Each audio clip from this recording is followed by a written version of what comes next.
Citizen versus Seiko. Which brand is better? Now, for complete transparency, of course there is no right answer here. It all depends on who you are as a person and what you prefer for styles and features and functions. But just for the sake of fun, we're going to take a look at my collection and see what my thoughts are when it comes to Citizens and Seikos. Now, before we get started, of course, let's do a quick wrist check. I am rocking my Timex Q reissue. This is the Falcon Eye version. I have done a review on this one, so make sure to check it out. But let's go ahead and get started. So let's take a look at my collection of Citizens here. So we'll do a roll call here, starting off with the Citizen AR 2.0. Just a very simple, budget-friendly watch. Nothing too complicated here. Next one is the Ecozilla, and these aren't coming out in any order. There's just the closest one to my hand is the one that I'm going to show you. But this one is an absolute beast of a watch. Next one is a Citizen Tough.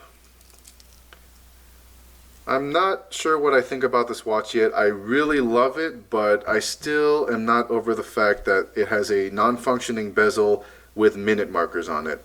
And I really don't know what I think about that, but other than that, the rest of the watch is fantastic, especially that band. That band is just phenomenal. If I can get it to focus on it. What is up here? Yeah, there we go. And then next is a recently reviewed watch, the Skyhawk. Also a fantastic, perfect everyday watch. And it just looks so cool. And here's an Aqualand. Beautiful, beautiful watch. Very functional, but also very beautiful. And another Aqualand. This is an older model. Used to be my Grail watch, not so much anymore because I own it. And my definition of a Grail watch is just a watch that you really want that you can't get. But I did finally find one available for sale. And here is, I think this was my last one. Yep, this is the last one. A ProMaster Diver.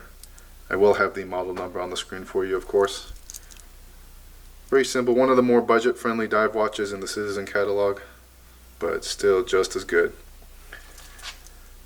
Alright, let's take a look at my Seikos. So for Seikos, let's start off with my automatics. Here is the Turtle.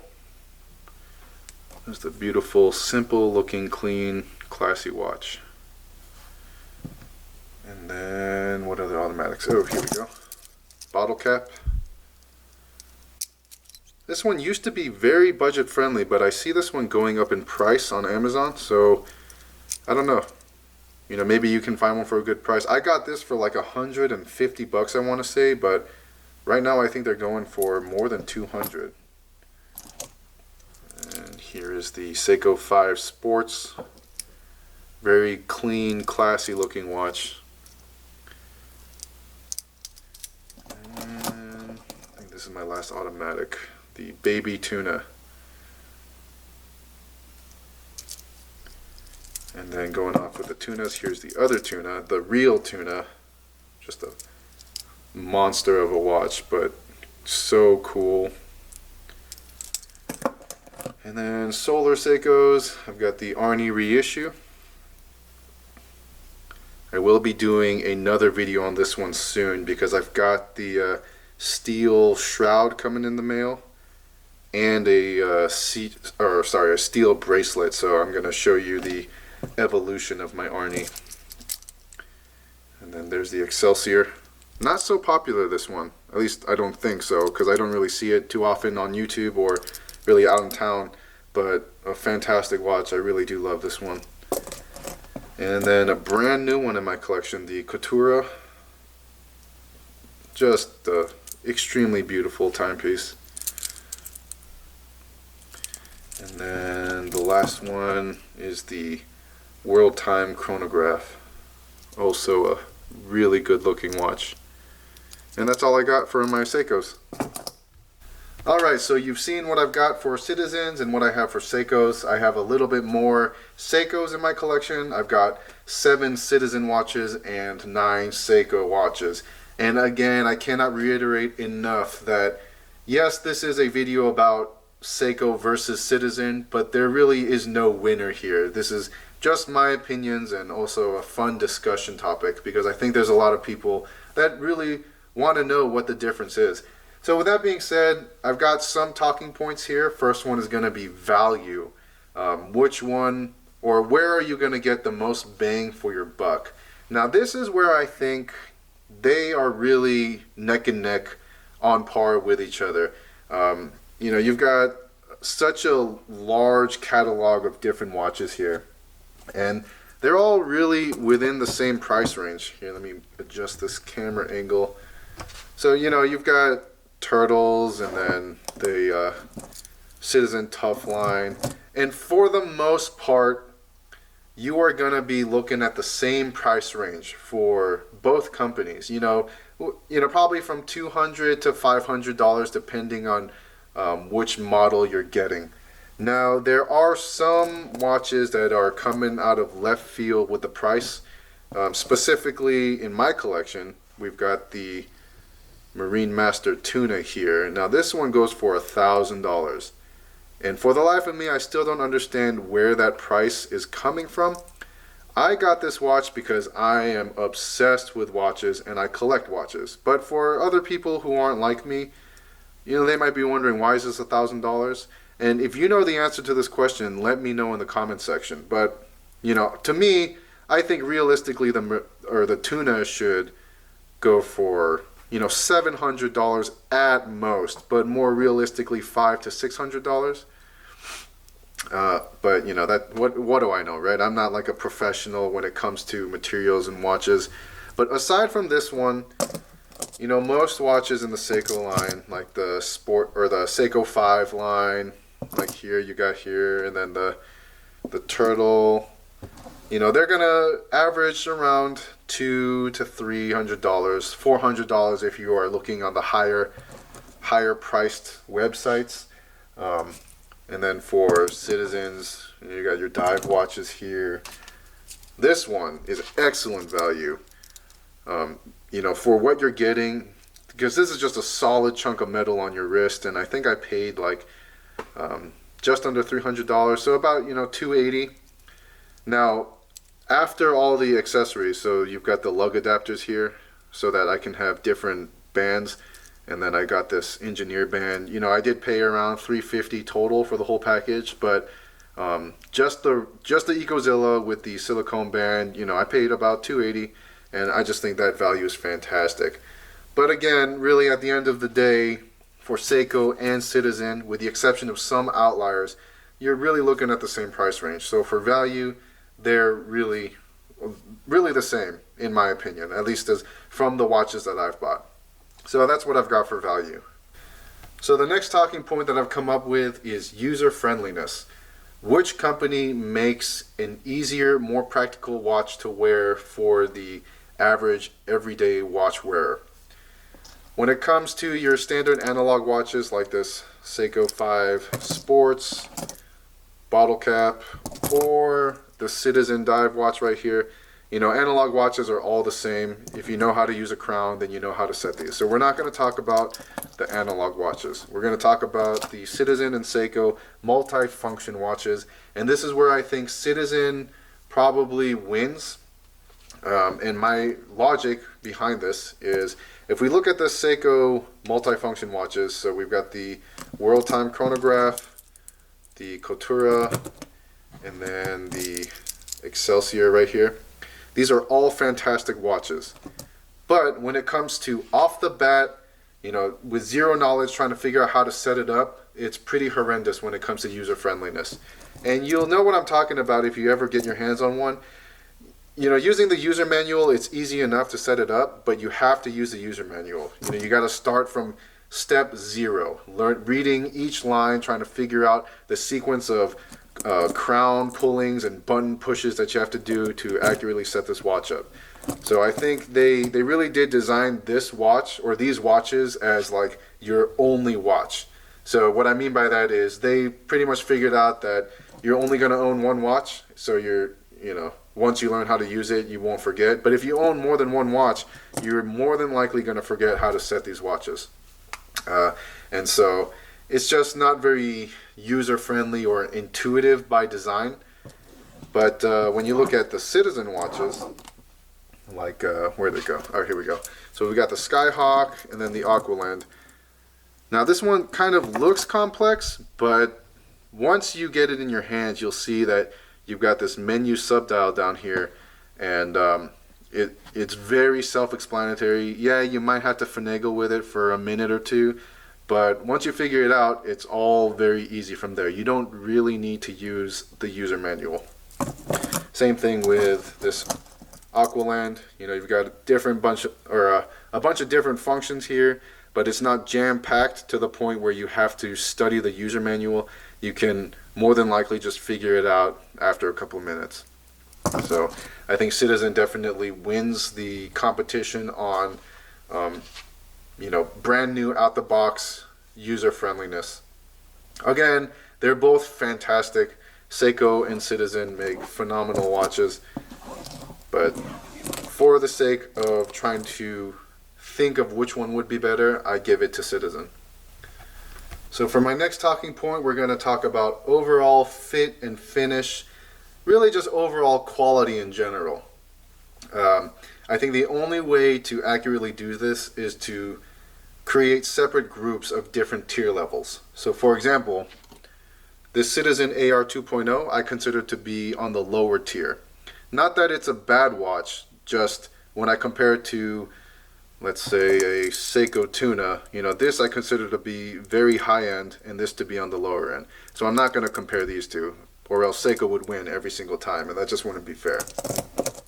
So starting off, my first grouping, I'm going to bring out my mid-range Seikos, so the Seiko Turtle, the Sports, and then the Bottle Cap. And I'm going to compare that to my Citizen Diver. Now in this grouping, I'm going to have to give it to Seiko, just because in my experience the overall build quality, and yeah, just really overall quality in general has been higher with the Seikos. And then going up to the next higher tier, let's bring out the World Time Chronograph, the Kotura, and then the Excelsior, and then I'm going to compare those to my Citizen Tough and the Ecozilla. Now these two groups are really in different categories. The Seikos clearly look more like luxury dinner watches, you would wear it in an office, whereas the Citizens, at least in this category, are much more rough and tough in strenuous, arduous environments. Now, having worn both of these many different times, or all of these many different times, I will tell you that I would never wear these watches in that kind of rugged environment, just because I just don't think they would come out of it scratch-free. They would definitely survive, but I would be worried all the time, considering my watch obsession, damaging these watches, at least on the superficial level. These watches, on the other hand, I've worn them at work, on the boat, and I've banged them up, scuffed them, or like hit them against door frames and everything, and they've come out scratch-free. So I can trust that I can wear these in that kind of rough and tough environment without having to worry about any kind of superficial damage. So in that case, really, it's hard to compare. So I would give the overall ruggedness and toughness to Citizen, but then again, the refined look, elegant look to Seiko. Going on to the next group, I've got my Seiko Baby Tuna, and I'm going to compare that to my Citizen Skyhawk. Now, these are very similar as far as the price range goes. Overall functions and features obviously will go to the Citizen Skyhawk.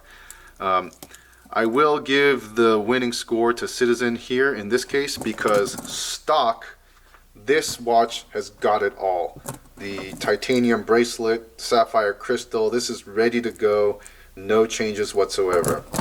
I was a little bit displeased with this one just because I didn't like how the bracelet looked, so I had to buy an aftermarket bracelet, this engineer bracelet, which now I think it's perfect. I absolutely love the way it looks, but I mean, this is heavy.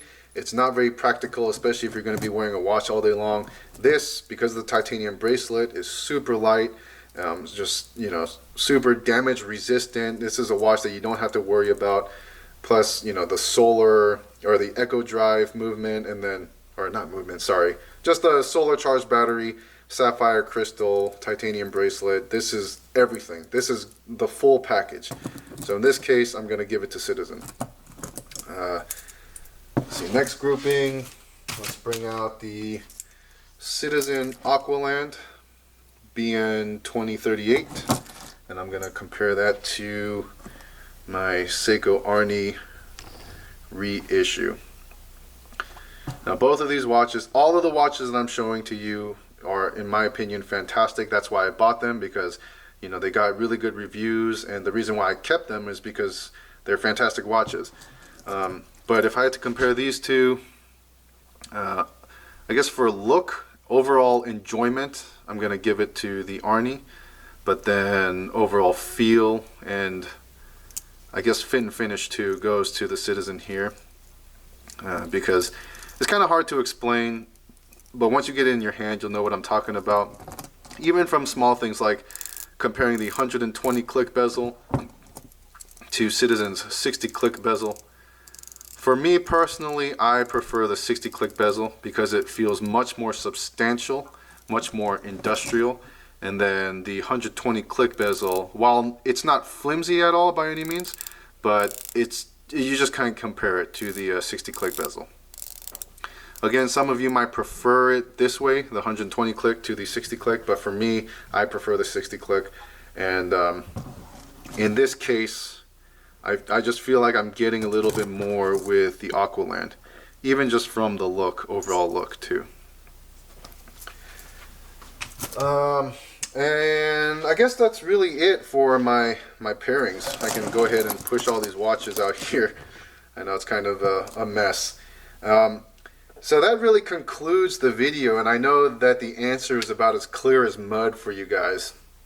But, you know, again, that brings up the whole thing of go with what you love. Pick what you like. You know, don't depend on somebody else to tell you what's better than, you know, the other. Because when you're talking about this quality level from two very reputable companies, you know, Citizen and Seiko have earned the respect of everyone around the world because their quality of watches has always been phenomenal. So if you're really trying to find a solid answer of which one is better, you know, you're going to find differences from both sides. Some things are going to be a little bit better on Seiko watches. Some things are going to be a little bit better on Citizens. If I had to give you a, you know, solid answer, you know, if I had to pick one or the other, I'm not going to lie to you, I think I would pick Seiko.